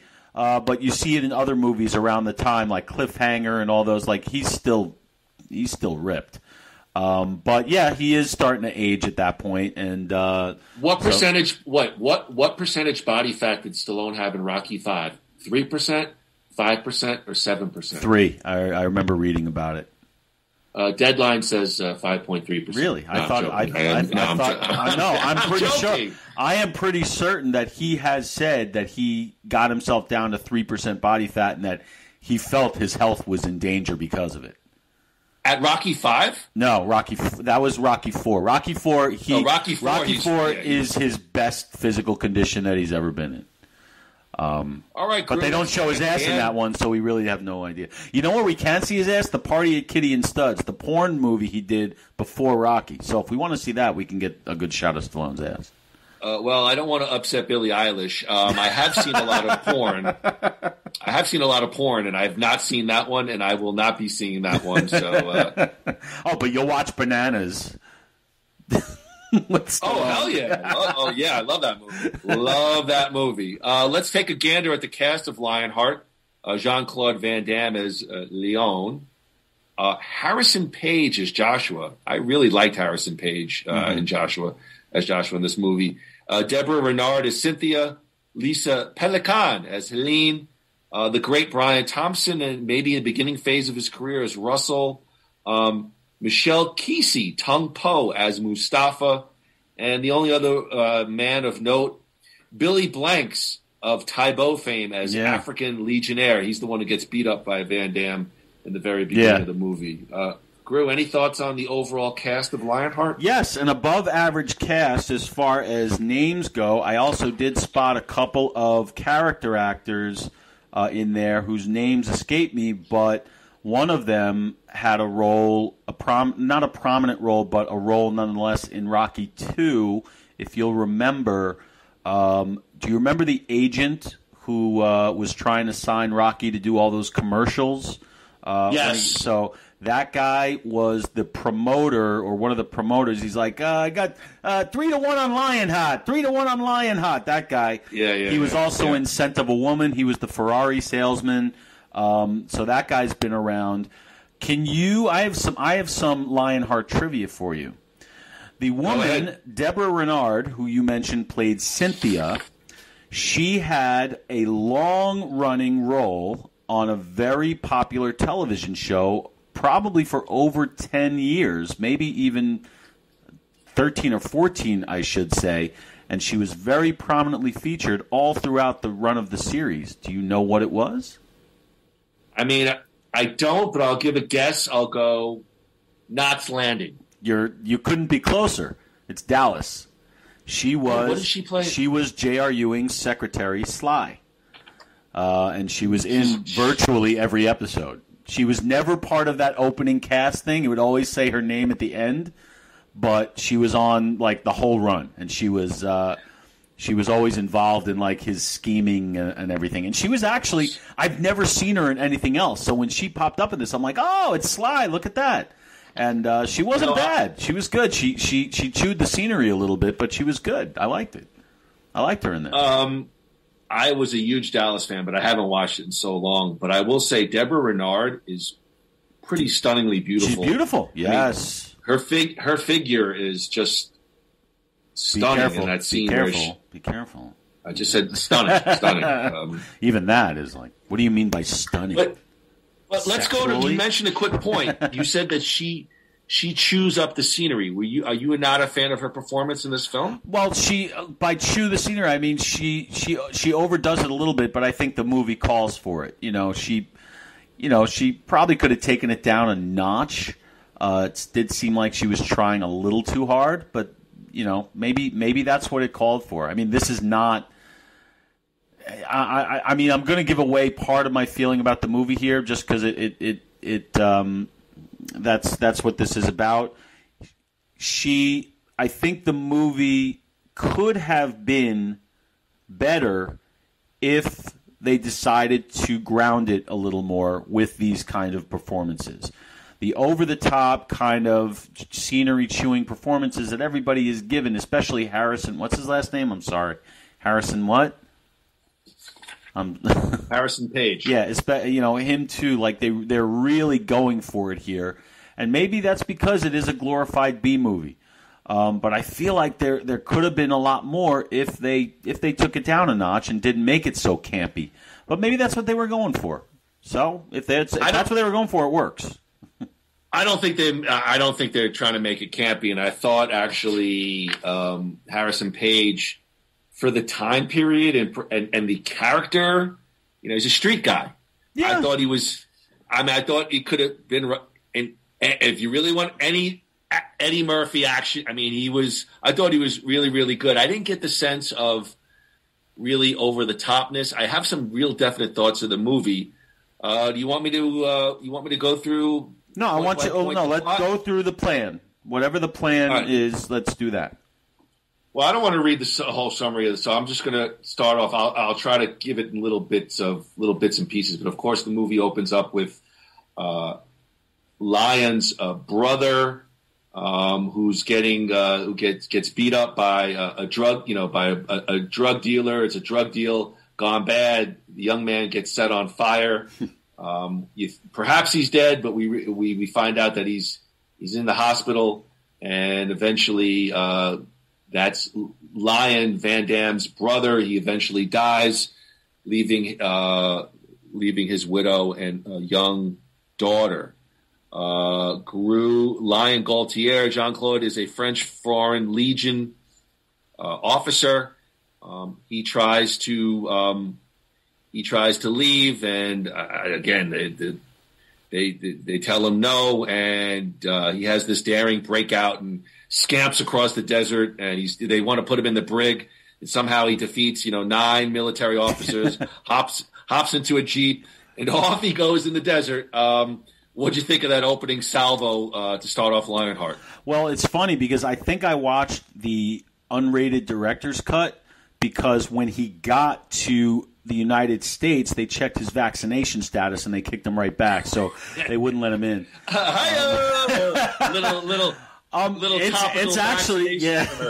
It's actually a cool story. I mean, look, there aren't that many stories out there. This is and it's how you tell them and how you sort of add to them or play with them. And on paper, it sounds great. It sounds like a cool adventure. This guy, this French military guy, finds out that his brother is all fucked up all the way on the west coast of the United States, and he's got to get there. Los Angeles. Yeah, and he's got to get there. He's got to get to his family, and he has to jump through all of these kind of crazy hoops, and he gets involved in order to make the money to be able to go there. He's got to enter these Gladiator contests. That's a great pitch for a movie. So, yeah, story-wise, I love it. I mean, my point was when you start with the opening credits of the movie, there is a bigger look to this Van Damme movie. And that's what I meant about my earlier comment. I mean, this is not, to me, some chop-socky. Now, it may end up a B movie, but there's actual musical score, which was a little bit busy. There's production. There's some money in. You didn't like that solo saxophone in the beginning? Oh my God! I didn't know if I was watching an episode of L.A. Law. Like they're walking into a building. I was like, "Is this 3 Men and a Baby? What happened?" Well, and I'll give you my thoughts when we get to the review. But when I started watching it, all of a sudden you're in this big sweeping backdrop of East Africa and desert and Foreign Legion. I was like, "Whoa, this is a little bit of a bigger movie than some chop-socky kind of deal." Well, that was my point. I'm not saying they pulled it off better or worse. I'll let you know at the end, but it's a bigger scope of a movie here. I mean, and I think the reason for that is because by this point he was a star. You know, he was too big to give the the $500,000 budget. You know, like remember, this is like. He did No Retreat, No Surrender, which he was the bad guy. Then he did Kickboxer. Then he did barely in No Retreat, No Surrender. Right, He's in for a couple. They marketed it very differently though. But then then like kind of like Bruce Willis in his movies today. Van Damme's going backwards. And then he does Kickboxer, then he does Bloodsport, and now Bloodsport. Does Bloodsport, then he does Kickboxer. Right. Okay. Bloodsport made him known. Kickboxer made him a star. So now when he's going into this, he is one of the big action stars of the time. So it's got to be bigger. And you're right. There is a much bigger scope. And you could tell they spent more money on it than some of the other movies. I just want to say I love Bloodsport more than Kickboxer. Thank you. And the other thing is, so do I. I feel like with Double Impact coming, this is like the end of Phase I. This is like MCU. Yeah. I feel like this is the end of the first kind of era of Van Damme films. It feels like that to me. And again, I'll watch Double Impact, but this feels like he's moving on to the next leg. So Groo already references he gets on like a steamship, and he's I don't know, like he beats up, like there's a black guy who runs the deal. He beats him up to stay on the ship, and then he jumps in the water, and he somehow gets to New York, where Groo talks about there's sort of like an illegal street fight kind of deal going on in the streets of the city. And that's where he meets Joshua, and Joshua takes him to meet Cynthia Caldera, an unscrupulous organizer of underground fights for the rich elite. Sort of like an early version of Fight Club. We're moving the story along. Groo, Van Damme's now in New York. Fish out of water. Meets Joshua. Meets Cynthia, the wealthy folks. We got Cynthia and Russell. Where are we going from here? What do you think so far? Well, you know how you mentioned how it begins and it feels much bigger and better, and like that beginning part with the military stuff. Well, when he gets to New York, you know, when he goes to New York, not when he gets there, but when he goes to New York, we feel like we don't really know what's going to happen here. There's anticipation, like how's he going to get there? What's going to happen? I mean, we know he's going to have to fight his way there. Then when he meets up with these people, that's when it gets into, okay, let's check the boxes. We've got the unscrupulous promoter. We've got the minority best friend. We've got, like it seems like that's when it falls into formula. That doesn't mean it's a bad formula, but where it could have taken some surprising turns, they really went right into, action script writing 101 at that point. We've seen this before in Van Damme movies. Yes. In way more than Van Damme movies. But yes. Especially Bloodsport. Like, it's all about his brother being half dead. And somehow miraculously the Muscles from Brussels also always has these American brothers. It's weird, isn't it? the brother's French. He has a French accent when they have the drug deal. He definitely has a French accent. He wasn't on screen long enough because by the time he gets there, he's dead, right? Right, and he yells out, "Leon!" in the hospital. Well, Cynthia agrees to sponsor Leon, and she dubs him Lionheart, so hence the title of the movie. 3-1 on Lionheart. 3-1 on Lionheart. Of course, he runs through all of his opponents, and he lets Josh know, I got to get to L.A., so Josh calls in a favor from Cynthia, who gets them both across the states to L.A. By the time he reaches the hospital, he realizes that his brother has died. Although the murderers are apprehended, the wife, his brother's wife, the widow, was left penniless. She's got the stack of unpaid bills and the little daughter Nicole to look after her. So now the plan is we're going to go to L.A. to fight, and they're going to support Helene, with her medical bills. Van Damme goes to see Helene, and she kind of spurs him. She's angry at him. Where have you been? And basically, he decides he's going to help them from afar. Hopefully, I'm summarizing the movie. No, you are correctly. Andrew, what are your thoughts up to this point? Well, there is an aspect of this that does not make any sense at all, and which is Helene writes him towards the beginning that they need help with all the medical bills. He can't get himself from New York to Los Angeles. What makes her think that he's going to be able to pay for all this shit? He's got nothing. And does she? You can't win. Is she a little cross promotion there? Is she saying, "Please come out here and fight to the death so we can pay for these medical bills"? Like what? Like she doesn't know that he's going to be this gladiator. She thinks does she think he's some kind of rich French, diplomat or something? So that whole thing doesn't make sense. And then of course we see this guy go through hell to get there. Finally, when he gets there, she's mad at him. I mean, what a bitch! I know. He really goes through hell to get to LA. Yeah. I mean, relax, when he's on the steamship, he jumps into the water, and they show him walking the streets of New York all wet with his wet outfit, like. And she's saying, and he's the bad guy to her because her husband was a fucking drug dealer. Well, doesn't she blame him for his involvement in the drug business? I don't know how that was. I think she does. They don't really explore that unless I missed something. Was Van Damme was Leon a bad kid and then he left? No, I mean, if anything, I've never seen a guy more angelic in his life. But I mean, was he like a bad kid when they were kids, and did he abandon his family to France or something? I don't know. What I'm saying, which was I had a whole joke lined up, I've never seen a more angelic character. I can't imagine. I mean, I'm sure he was, in front of a store doing March of Dimes in Christmas, ringing the bell. I mean, there's nothing that this guy won't do for his family. I joined the army. The Salvation Army. Right, Salvation. I mean, yeah. It's hard that Helene's even mad at him. So he's going to fight Groo, and Joshua's going to help him out. And Joshua goes to Helene, and he gives her money, and he's saying that somehow this was her husband had subscribed to a life insurance policy prior to his death.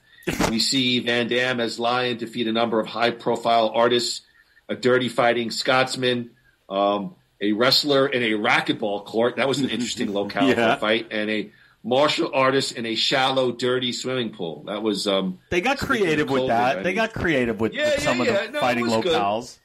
It was good. What'd you think of some of those fights? Because the one thing I'll say before I throw it to you is.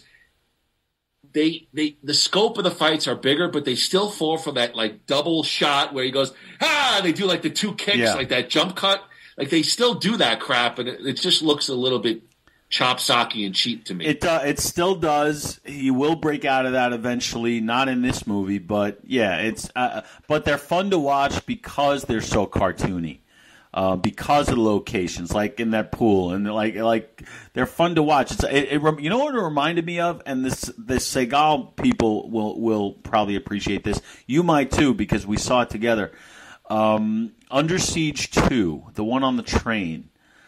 Not a good movie, but there's one great fight scene where he's fighting a bad guy in the train's kitchen, and all they're doing is using kitchen utensils to do all this fighting. He's got like spatulas and pans and pots. They're both like, instead of kendo sticks, they're fighting with pans and pots. It's really creative and fun. Stupid as hell, but fun to watch. And that's what I felt about some of these fights. They were like, they got a little creative like that. They could have gone further, but it was enjoyable. They were fun to watch. The stakes weren't the stakes weren't there though. That's the thing. And I don't mean, I don't mean barbecue stakes. I mean high stakes. You really didn't feel the urgency, which should come with a movie like this. Well, like I guess in the final stanza, you have now the two Legionnaires, Mustafa and like the Colonel, almost like a wrestling gimmick. They come to the United States and they're going to track down Leon, and then Cynthia grows suspicious of Leon and sort of jealous because I guess she finds out that he's sending his monies towards Helene. We have the great chase scene where the Legionnaires try to track down Van Damme, and he's saved by Russell. And you sort of think Russell's maybe a good guy, but he's kind of a dick at the very end. And this all sort of culminates in the final fight against Attila. They watch a grainy videotape. Oh, that's what happened. So Attila sort of is known for suckering in his opponents, and I think they gimmick the videotape so they don't see Attila beating the crap out of his final opponent. And Joshua and Leon agree to the final fight. And Cynthia, sort of, I guess, meets the Legionnaires, and they have an agreement. And the Legionnaires are waiting for Leon at the final fight. And of course, typical Van Damme style, Attila literally beats the crap out of Leon, and Joshua begs him to stop the fight and says, "Hey, I got the bet. Let's stop now. Lose, we'll go 50-50 on whatever money." And Joshua admits that he bet on Attila, and Van Damme, great line. He says, "You bet on the wrong guy." And he gets up and he gets that final burst of energy, and he defeats Attila, but spares his life. Mm-hmm. There's that scene where Attila's a bloody mess. Did he squeeze his nose and honk? No, he didn't do that. He didn't do that, and definitely a little bit of an interesting ending for me. Anyway, the Legionnaires take Van Damme into custody. He says goodbye to his family. Asks Joshua to take care of Helene and the little girl who he's grown fond over, and they take him into custody. Maybe drive a mile down the road. They pull over, and Mustafa says, "Get out of the car." Something to the effect of, you were honorable in, trying to help out your family. We're going to forgive you of your ills or your debts toward the Legionnaire. And he's a free man in America. And he jogs back triumphantly back to the house, and a lot of hugs. And the film ends with him being reunited with his family and Joshua. I hope I summarized it pretty well. You did. What'd you think of that final stanza, the action, and the ending of the movie? The final fighting part, it was run of the mill. I did like the thing about him betting on the other guy. The ending is, to me, the best thing in the movie, because you don't. It's the only part that's really unpredictable a little bit. I wanted the movie to end with him being driven away. He accomplished what he set out to do, for better or worse. He knew he was betraying his government, but family first, and he was willing to accept the consequences. And I would have it would have been interesting to see Mustafa say to him, he's like, "Listen, we got to take it in on a personal note. I respect what you did, but the law is the law." And Van Damme could have been like, "I know, let's do it." And then end the movie there. Unpredictable. He did what he needed to do. But this was the tail end of the 80s, and you got to tie everything up with a bow. So he lets them out, and then he goes back. And it's nice, and everybody feels nice and walks out with a smile on their face and maybe a little happy. And then we move on with our lives. But I would have liked to have seen the unpredictable one, where the good guy makes if not the ultimate sacrifice, the big sacrifice. I would have liked to have seen that, but it wasn't to be. Yeah, the ending you're quoting sounds like that could have been a good ending if they wanted to perhaps make a sequel. I mean, that could have been a nice way to, you have sort of a question mark. I hear what you're saying. I think the ending is a little bit Hollywoody, so to speak. But it didn't bother me per se. I mean, it didn't bother me either. I just, me, I'm a fucking snob, and sometimes sometimes I watch these things and I think about how I would have done it better. I admit that. No, interesting point. Now, Mustafa is played by Michelle Kesey, who played Tung Po. Yes. Mustafa, and so Attila is his brother. I forget his name, but Attila is Michelle Kesey's younger brother. I found that to be a bit interesting. Groo, do you want to take a gander at the box office for Lionheart? Yes. What the budget of the movie might have been, and what was the? You can give me whatever the gross. All right, let's go budget. Let's go budget first. Remember, 1990. 1990. It's still a very low budget movie, but it's a high low budget movie. Go ahead. So I'm going to say between 8 and 10 million budget. Okay. I'm writing your number down, and now please give me the total gross worldwide. Okay. I remember it being successful, borderline hit, which at the time, worldwide, huh? Let's say 25 million. That's that because I don't remember it being like a super. I didn't see it in the movies. In fact, I saw it for the first time yesterday. Great. No, I mean, look. These guys make hundreds of movies. I haven't seen every Stallone movie ever made. Listen, hold on, Andrew. This is a Van Damme podcast. We got to give the illusion. We still have Jean-Claude Van Damme posters in our room. Hey, we weren't. Remember, we were not given a choice here. This is true. All right, but I'll stick with that. We'll see where that gets us. One thing, my man Groo knows his stuff, and he speaks it, so he has a real clear line of thought. So I got to give him credit. He said a high, low budget movie. Andrew said 8 to 10 million. I have the budget at 6 million, so fairly in the range. Andrew said the film earned 25 million gross, which would put it as a mild hit, 24.3 million. Wow! Worldwide. So you were very close. All right, we're going to get Andrew's.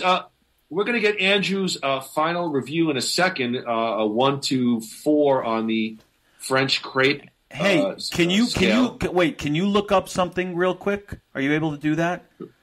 Yeah, sure. Because I think Lionheart came out the same year as Rocky V. Did this outgrow? Did it? I remember Rocky V was a flop. Did this outgross Rocky V? What was the gross for Rocky V? Did this outgross it? That'd be crazy. How much money did Rocky V make? I have 120 million US. Oh, all right, then forget it. then I remember it being not successful, but that's pretty successful for 1990. 120 million worldwide, made 41 million total in the US and Canada. 41 million, a Rocky movie making 41. That sucks. That's horrible. Wow. Rocky V, however, made almost twice as much overseas with a gross of 79 million. Yeah, to give it a total of 120 million. They love these. They love their big American action stars over in Europe. They really do. Yeah. Iran number one. America. Hot fui. Let's see here, Groo. The critical response to Kickboxer. Unfortunately, the overall critical view of the film is negative. Most of the critical receptions for the film were negative. On the review aggregate website Rotten Tomatoes, it holds an approval rating of 31% based on 16 reviews. Groo Metascore on 41 reviews gave it a score of 41. 1 positive review, 6 mixed, 3 negative. On Metascore, the film user scored a 6.0 on a 1 to 10 scale with 7 mixed reviews, 1 negative, only 4 positive. Let me give you IMDb top fan review. Up there in Van Damme's top 5 films. Let me just see if he's basically saying, you want to laugh yourself senseless, go watch a Rennie Harlan flick, but you want to see some serious hurting on screen, let Van Damme loose. I am tired of the incessant complaints that Van Damme can't act. Did anyone ever say he could? He has many of his detractors, but who could do better? Could John Wayne? Did anyone ever want to see him being anything but John Wayne? JCVD does a half-decent job here, I have to say, and it strikes me as a case of let him who is not without sin, etc., when it comes to assassinating his thespian talents. This film has plenty going for it: action, conviction, and courage. In this genre in which it finds itself necessarily categorized, I give it a score of 7 from 1 out of 10. So there, Andrew, give you a little bit of a feel. Andrew is give us some hints on how he feels about Lionheart. But Andrew Gruthius, the proverbial floor is yours. Did Van Damme improve upon Kickboxer? Did he progress as a thespian? Do we even care? Groo, let's hear a review. How many French crepes? Van Damme, Lionheart. Well, the movies are progressing faster than he is as an actor. So I'm gonna do something a little unprecedented. I'm gonna give this 2 reviews. It's French crepes, you say? Yes. Okay, my movie snob review is 1.5 because watching it yesterday, I kept at every turn, I was like, that could have been done better. That could have been done better. I was very critical of pretty much everything. It was still fun, but I just, it bothers me so much when I see things that could be so much better with maybe just a little bit more money or better writing or whatever, and I just saw too much convention, and that did not improve on what. It's not better or worse than Kickboxer or Bloodsport. It's the same, and it shouldn't be. It should be a step up, and it's not. His performance is he's not an actor, and he doesn't try to be. So I don't know why we keep expecting that. His best performance. Well, I'm not even going to give that away when we get to the movie. I'll tell you. Hold that thought. But my second review is going to be 3 French crepes because I'm. Wow. Here's why. Because I know. But what? Here's what I'm going to tell you, because I know that if you and I saw this movie together in 1990, we would have walked out of the theater like, fuck yeah, that was awesome. It's the best movie I've ever seen. And then the next week, we would have forgotten we saw it. But we would have loved it when we saw it, and that counts for something. So my 1990 self, my 15-year-old self, is giving it 3. My 46-year-old self is giving it 1.5. Does that make sense at all? Yeah, I'm going to defer to your 46-year-old review. I think that's probably the more authentic. Okay. May I? No, I'm done. Give you Go. my thoughts on it right now. Please. Okay. What I like about this movie, production values really jump up here. This looks like a bigger film. We've already said that. I liked Harrison Page as Joshua. I thought the cast can act. I thought they were decent actors. You had some comedy elements here, and I thought Van Damme did show some increased range.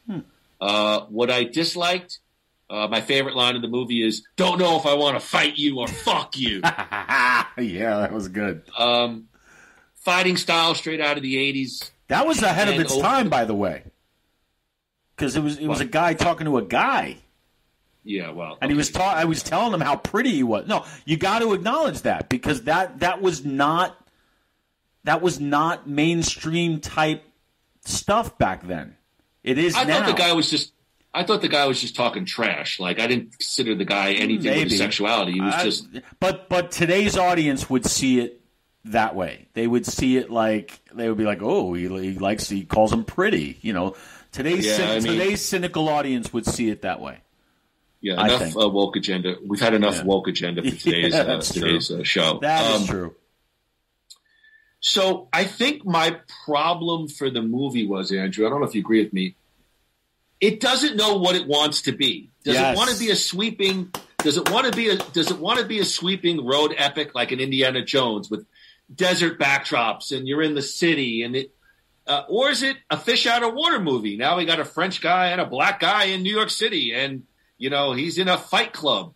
Then sometimes, is it almost like Warriors? Like he's got to fight his way to get to Los Angeles, and then sometimes they're in front of a building, and I felt like I was watching an episode of L.A. Law with that sort of that television sitcom-y music, and everybody's in suits, and then there's some comedy aspects to it. Like I felt like Lionheart can never really settle in on what it wants to be as a movie. So actually my feelings are converse to This Is the Night, where I feel like the pieces were enjoyable, but at the end of the movie I'm like, it's not great. It's not great. So I was enjoying some of the individual pieces and the performances, but when the movie is over, it's kind of campy and it's not great. So I give it 2.25. I think it's better. It's just a notch better than an okay movie. Yeah.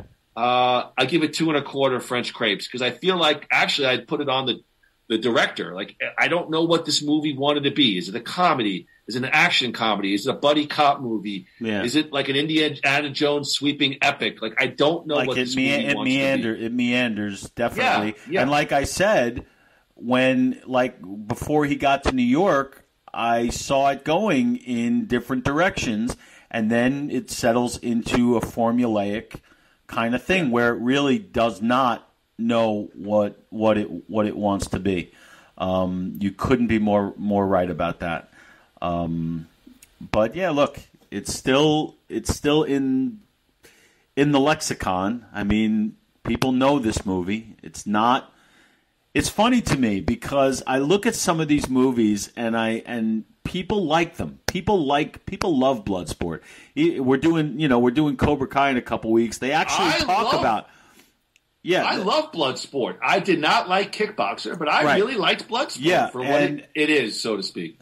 Yeah, and it's funny because I see these movies, how people respond to them, and then I see how they respond to some of Stallone's lesser efforts, and they're so much better than these. Yet I guess people expected more from Stallone because he started so strong.